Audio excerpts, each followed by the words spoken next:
মানে যদি এমন হতো যে বেনামাজির জানাজা হয় না, আমার মনে হয় নামাজির সংখ্যা বাড়ত। যদি এমন হতো বেনামাজির সাথে কেউ মেয়ে বিয়ে দিবে না, ছেলে বিয়ে দিবে না, আমার মনে হয় নামাজি বাড়ত। যদি এমন হতো বেনামাজির সাক্ষী গ্রহণ করা হবে না, কি গ্রহণ করা হবে না, যদি এমন হতো যে বেনামাজি ছেলে তার নামাজি বাবার সম্পদের অধিকার পাবে না, তাইলে মনে হয় নামাজি বাড়ত। এগুলো আমি বলিনি, এগুলো মুহাম্মদ সাল্লাল্লাহু আলাইহি সাল্লাম বলছে। বেনামাজি বেওয়ারিশ থাকে, কারো ওয়ারাসাত পায় না।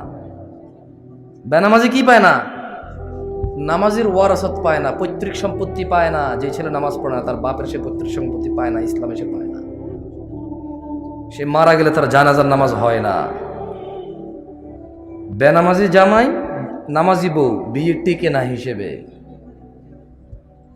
কারণ বাইনাল আবিদি ওয়া বাইনাল কুফরি তারকুস সালাহ, বান্দা ও কুফরির মধ্যে পার্থক্য আছে নামাজ ছেড়ে দেওয়া। তো কাফের আর মুসলমানের তো বিয়ে টিকে না।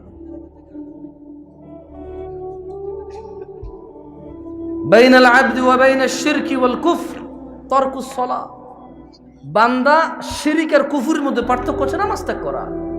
তো বেনামাজি নামাজি যদি বউ জামাই হয় টিকবে না, তো থাকবে না এই সংসার। খুব সিম্পল লজিক।